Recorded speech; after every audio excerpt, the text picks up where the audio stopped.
Hi, there has been so much going on. It's been insane. January 2026 is bonkers. Every single day, something absolutely crazy happens. And every single day, I'm like, oh my God, I got to make a video about this. I got to make a video about that. And then there's always something else. However, I don't want any more time to go by without making a video about the incredible speech by Canada's Prime Minister Mark Carney at Davos about a week ago, as of the timing of this video, making of this video.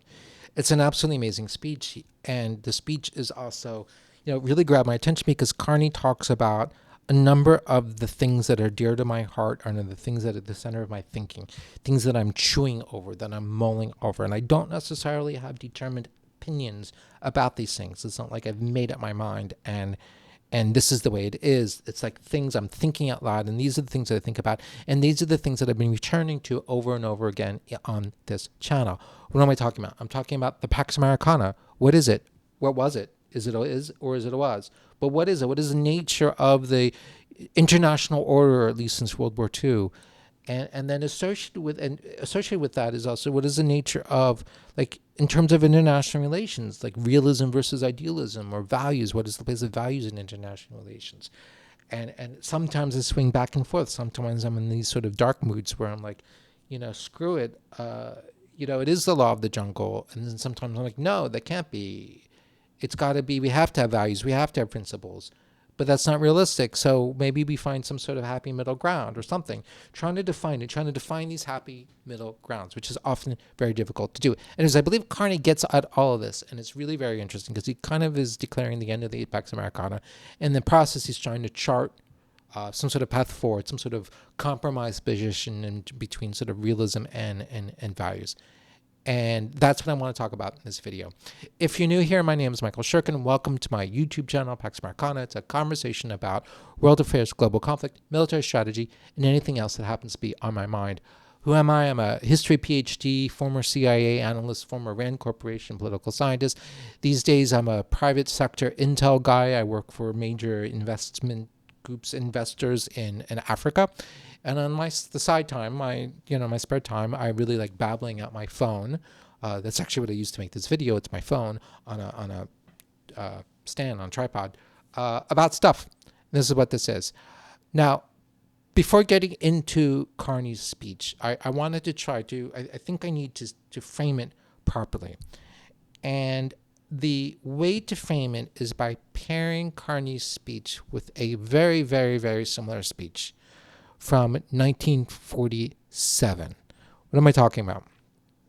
It's like a diptych, by the way. If you put these two speeches together, you get a much larger picture than the whole is larger than the sum of the parts. This 1947 speech was by a Canadian politician named Louis Saint-Laurent, who at the time was the Secretary of State for External Affairs, but then the year later, in 1948, he became Prime Minister, and he was the Prime Minister of Canada between 1948 and 1957. No, I'd never heard of Saint Laurent before. I confess I'd know like zero about Canadian politics. And I'd certainly never heard of the speech before. But fortunately, one of the readers of my Substack, a guy who also often responds to me on X, he said, I wrote a thing on Substack about Carney's speech, which is similar to this but different. This is like an evolution of the Substack thing. He said, you really need to check out this 1947 lecture. It's called The Gray Lecture, because of the Gray Lecture series by Louis Saint-Laurent. And I'm like, okay, I don't know who that is. But then he gave a link to the speech. I clicked on the link. I started reading the speech, and I thought, oh my, I see. Now I get it. And this makes Carney's speech so much more interesting and deeper. It makes the whole thing. It gives us this whole idea of sort of like this Canadian approach to the Pax Americana, but also what the Pax Americana means, why Carney thinks it's done, and how Carney hopes to try to navigate some kind of compromise position between kind of a cold-blooded realism and values. So let's get into the speech. I have put timestamps in the description below, so you can jump around if you just want to jump to Carney's speech. If that's your prerogative, and feel free to do so.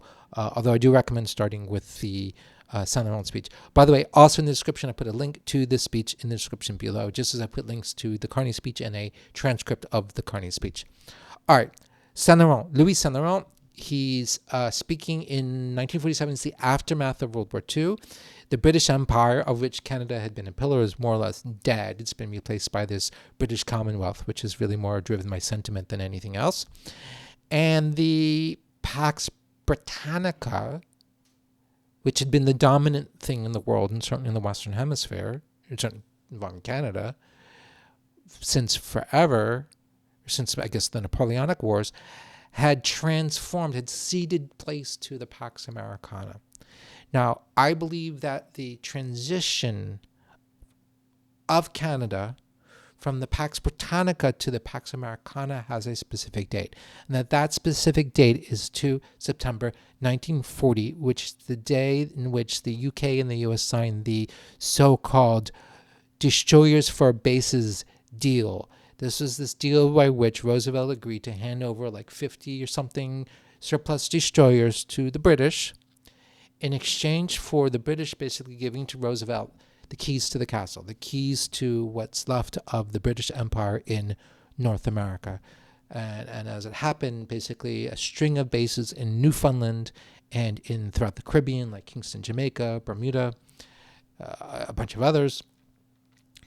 And it's like, here, it's yours. And then interestingly enough, Britain did not actually consult with Canada on this. Canada didn't get a vote in this happening. In fact, that's why the next year, 1941, when FDR and Churchill met on board these warships at Placentia Bay, that was off the coast of Newfoundland, not Canada. Remember, Newfoundland was not, at the time, a part of Canada. Churchill wanted to go around the backs of the Canadians. They did not get a seat at the table at the time, as one imperial power, Britain, handed them off to another imperial power, the United States. At least that's the way I perceive it. Canadians, you might react very violently to that description, that characterization, and feel free to give vent in the comments. Anyways, Laurent, in this 1947 speech, sets about identifying the foundations of Canadian policy in world affairs and identifies several overriding principles. One of them is the conviction that political liberty is precious, and for this reason, Canada should seek out and align itself with countries that feel the same way, right? We should be friends with those guys. So in this sense already, values inform policy. Another is the belief of rule of law as the best guarantor of sovereignty and security for small countries and ultimately of liberty. And here I'm going to read you bits of Saint-Laurent's speech. He says, and I'm quoting here, "The first great victory on the road to freedom was the establishment in early modern times of the principle that both governments and peoples were subject to the impartial administration of the courts. Only then could the further step be taken by which the people gave their consent to the laws by which they were governed." Good. Rule of law is good. And, he says, referring back to the recent war, World War II, "Within the past decade, we've been reminded of the hideous examples of the fascist states of the evil which befalls a nation when the government sets itself above the law. Beneath the spurious efficiency of such a state, we have perceived the helpless plight of individuals who have been deprived of the primary right of an impartial administration of the law. You need rule of law within a country, otherwise there's no freedom within the country." Next step in his argument. "We have also seen the chaos which is brought to world affairs when lawlessness is practiced in the field of international relations.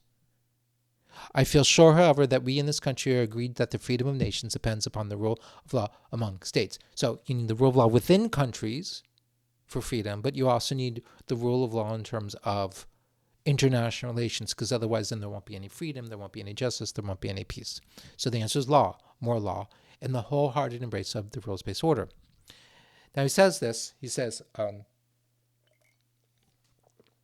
that's not coffee, by the way. He says, "We have shown this concretely in our willingness to accept the decisions of international tribunals, courts of arbitration, and other bodies of a judicial nature in which we have participated." Now he's going to talk about realism. Realism versus values. "No foreign policy is consistent nor coherent over a period of years unless it is based on some conception of human values. I know that we live in an age in which it is fashionable to speak in terms of hard realism in the conduct of international affairs. I also realize that at best the practice of any policy is a poor approximation of the ideals upon which it may be based. We're going to be inconsistent. We're going to be hypocritical. I'm sure, however, that in our national life we are continually influenced by the conceptions of good and evil which emerged from Hebrew and Greek civilization and which have been transformed and transmitted through the Christian traditions of the Western world. These are values which lay emphasis on the importance of the individual, on the place of moral principles in the conduct of human relations, on standards of judgment which transcend mere material well-being. They have ever influenced our national life as we have built our modern state from east to west across this continent. I'm equally convinced that on the basis of this common experience, we shall discern the same values in world affairs and that we shall seek to protect and nurture them. So, okay. It's fashionable to talk about hardcore realism, but I don't like it because I think ultimately it doesn't work, and that ultimately at the end of the day, we are guided by Western values. We might be inconsistent, we might fall short, but ultimately we are guided by these values, which acts as like a moral compass, but also places this incredible influence on the individual liberty, and the place of moral principles in the conduct of human relations. All good stuff. Great. But what about America? What about the place of America in all of this? What about the relationship between Canada and America? Let's look closely at how Laurent talks about the United States. He says, first of all, I think this is absolutely fascinating. He says, it is not customary in this country for us to think in terms of having a policy in regard to the United States. So we don't talk about it. We don't think about it. It's not a thing. We just do it. We live it. It's a day-by-day thing, right? It's a quotidian reality. It's not something that we think about as a thing. We don't reify it as a policy. And he says, like farmers whose lands have a common concession line, we think of ourselves as settling from day to day questions that arise between us without dignifying the process by the word policy. We have traveled so much of the road together in close agreement that by comparison the occasions in which our paths may have diverged seem insignificant. Now, he does begrudgingly recognize that there's kind of an imbalance between Canada and the United States. This is how he addresses that. He says, for the century during which we have been building this nation, we have kept company with an adjoining state vastly more powerful, more self-confident, more wealthy than we. Don't worry, though, because ultimately the U.S. is, quote, a state with purposes and ambitions parallel to ours. There's been this radical power imbalance between us, but it's been fine because we're going in the same direction. All's good. So, one by one, the areas of disagreement, I'm paraphrasing here just to speed up, our areas of disagreement have been reduced. We've worked out our borders. We're fine with the borders. They don't want us. We don't want them. Everything's fine. And we've also sort of come to this awareness that this is the way we want to settle our problems. We're going to negotiate. We're going to arbitrate. And everything is fine. And this is just a matter of policy. And this is this aspect. So he says there are two aspects here about this relationship. One is that this importance of we agreed to things by just kind of working them out. We're not going to fight. We're just going to talk it through. We're going to negotiate. We're going to arbitrate, whatever. The other, he says, this is interesting. The other aspect of relations with the United States, which I shall emphasize, is our readiness to accept our responsibility as a North American nation in enterprises which are for the welfare of this continent. I'm going to repeat that. The other aspect of our relations with the United States, which I shall emphasize, is our readiness to accept our responsibility as a North American nation in enterprises which are for the welfare of this continent. What does that mean? The way I read this is that he's saying, Laurent is saying, we understand our duty, what we owe, how the system works. And we do it. Of course, he's not going to phrase it this way. And I'm also thinking about like Canada in World War II. You know, Canada in World War II played a major role. It's a role that Americans do not recognize and do not understand. That the scale of Canada's contribution to World War II was amazing. I mean, what they did and the Allies and the Normandy, you know, they had a whole beach to themselves. And they did amazing things. And much greater. And I think it's a shame that they're completely invisible from our consciousness when we think about Normandy, for instance. We don't even think about the Canadians. We forget that they were even there. That kind of thing. I think it's a real shame. But there's also, to a great extent, though, Canada subordinated itself to the American war machine and allowing Canadian territory to be used to allow the American war machine to do its thing. Thus, Newfoundland and Labrador became these great like transit hubs of American goods and materials and aircraft and soldiers going through to England, Britain, Ireland, then to Europe, and in terms of industry, in terms of logistics, it's like it all became part of this one great machinery. And he says, okay, we understand, we get it, we do our duty. And then he says, in support of this assertion, there's a long and credible record of joint activity. All the things we've done together in terms of security, the war, all that kind of thing. But he doesn't expand on the point, and instead he switches topics and he goes and talks about all of the new UN and UN adjacent institutions that in which Canada is engaging, things like the World Bank. So what I make of this? I think that Saint Laurent is basically accepting that, okay, there is this Pax Americana, there is this rules-based international order, but he's disassociating his mind from the United States. It's a separate thing. And we are going to be all in with the rules-based international order and not connect the dots, not draw any lines between that and the United States and that and American hegemony. We're not going to talk about that. We're not going to think about that. And we're going to almost pretend that it's not a thing. Now, I've set the stage. Now we jump from 1947 to 2026 in Carney's speech. If you haven't listened to it, again, I recommend it. Go, click on the link. It's in the description. Watch the video. Read the text. It's really very good. So what does he say? Carney opens with the assertion that, he says, it seems that every day we're reminded that we live in an era of great power rivalry, that the rules-based order is fading, that the strong can do what they can, and the weak must suffer what they must. Of course, he's citing or paraphrasing Thucydides here, which is what he says. He says that. But what gets my attention is that a few minutes later, he starts talking about the rules-based order. He says, for decades, countries like Canada prospered under what we call the rules-based international order. We joined its institutions, right? All the stuff that Saint Laurent was heralding.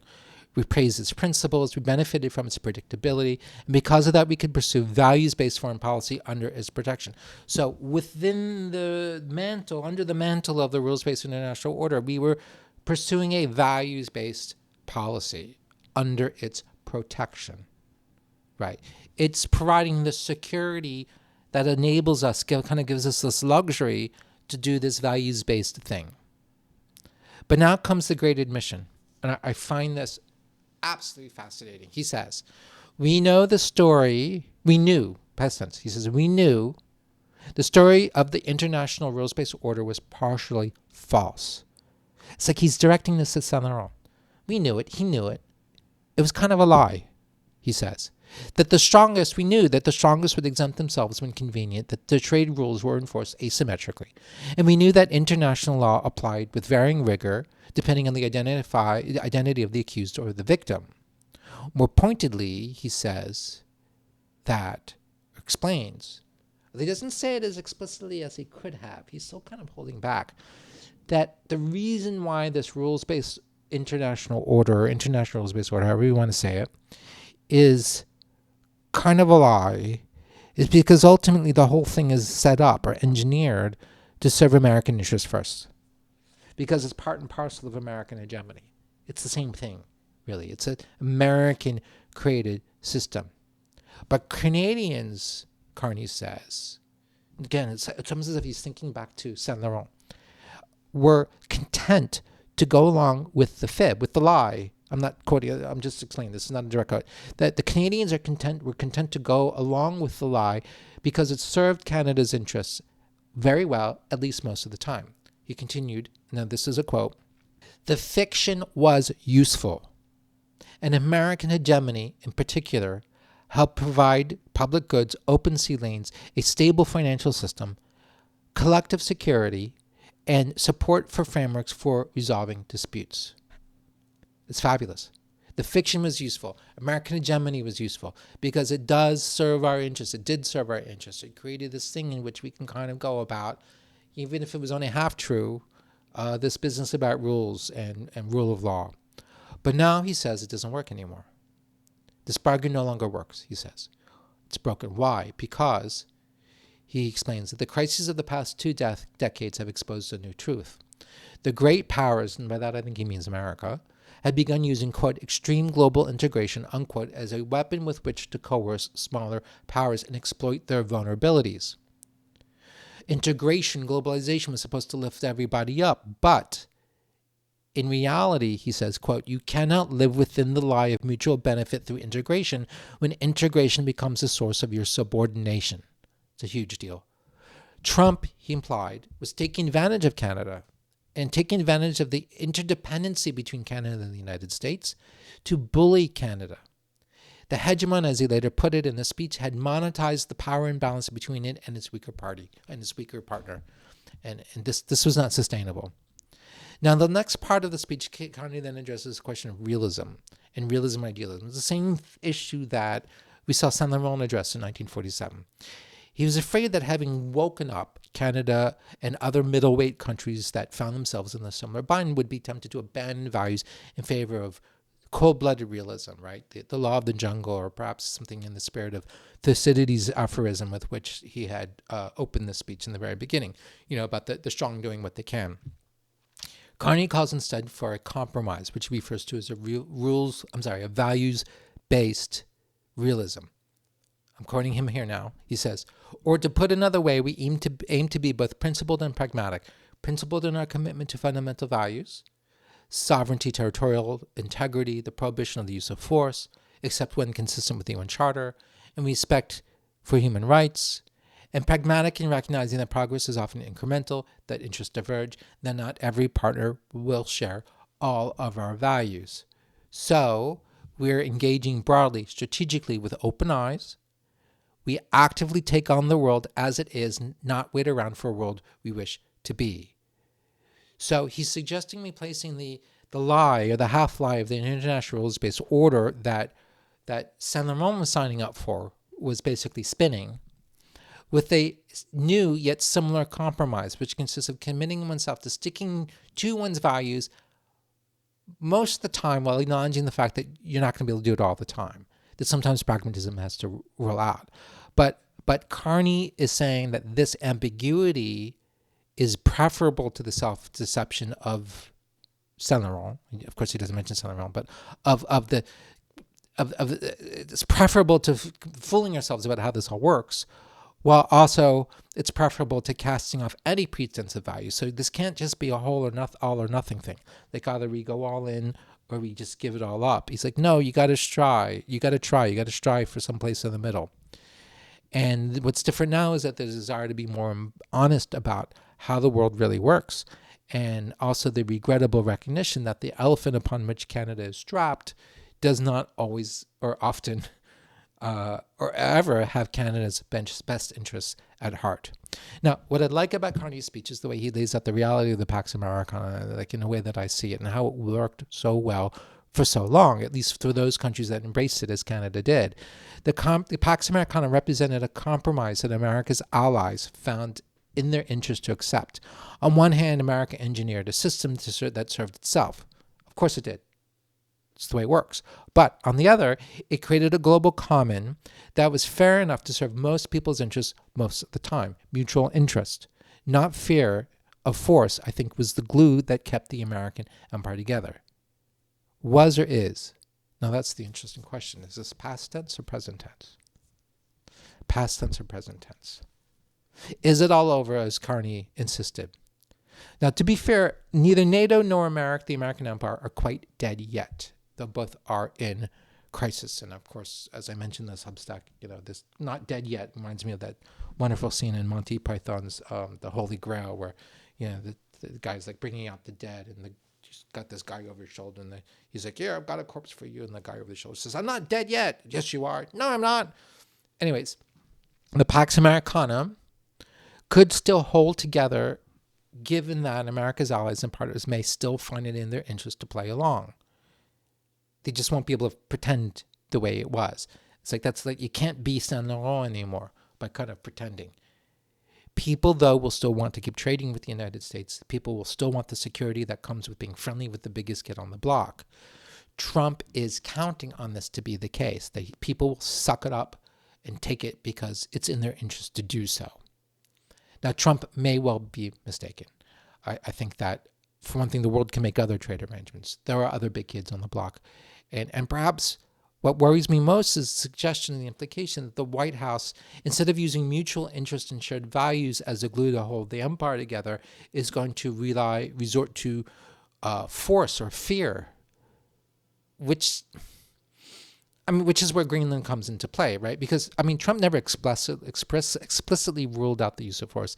And he did eventually say, okay, I'm not going to invade, but I just want to make a deal. I'm going to buy it. But the threat was there, right? The gun was on the table. We all saw it. And it can't be unseen even if Trump takes the gun off the table and puts it in the holster. It's still there. This is still about force. And if we ever actually manage to buy Greenland from Denmark in the next few years, we all know damn well why, right? It won't be because Denmark always said, "Oh, that's a good value. Thank you. I appreciate, that's a good price." No, it's because there was a gun, if not pointed at their head, then on the table or in the holster. But we all saw it. Now, some might ask, well, so what, right? Empires have lasted for centuries relying on fear and force. But I don't think it works anymore, or could work in this instance. I mean, first of all, I don't think the United States is strong enough to possibly bully the rest of the globe, at least not in the medium or long term. I mean, maybe in the short term, but even then, I don't know. Because it's not a unipolar world. And also going in alone without real allies and friends is really difficult. It's far more dangerous and difficult and actually far more expensive than as otherwise. Now, here's something also that the partisans of the American First and Done Road Doctrine people have never really explained to me. Why? Like, what's the upside? What's the benefit here to this jingoistic, chauvinistic, chest-thumping, go-alone kind of thing? Where's the advantage? How does this serve our interests? It doesn't at all. I can't identify any way in which it serves its interests. It might psychologically be satisfying, but it's only psychologically satisfying in the way that the schoolyard bully must derive some sort of sense of satisfaction from his ability to beat up the small kids in the playground, because but it bespeaks his own sense of weaknesses, his own insecurities, I think, that are at play, driving the bully to beat up the little kids. And so this is all like this weird psychological crutch. And as long-term strategies go, that's about as stupid as they come. I hope you like this video. Please hit like and subscribe. If you have any comments, please feel free to hit in the comment section. Also, if you feel so inspired, you may throw some money my way by hitting the thanks button here, or you could also become a member, which will make you one of the coolest people on earth. And you can also buy me a coffee using the link in the description below. In the description, you will also find links to my social media, X, Blue Sky, LinkedIn, and my website, michaelsherkin.com, and also my Substack, also called Pax Americana, for which I try to write for it weekly. Thank you very much, and I'll see you in the next video. There's plenty more in the pipeline. Bye-bye.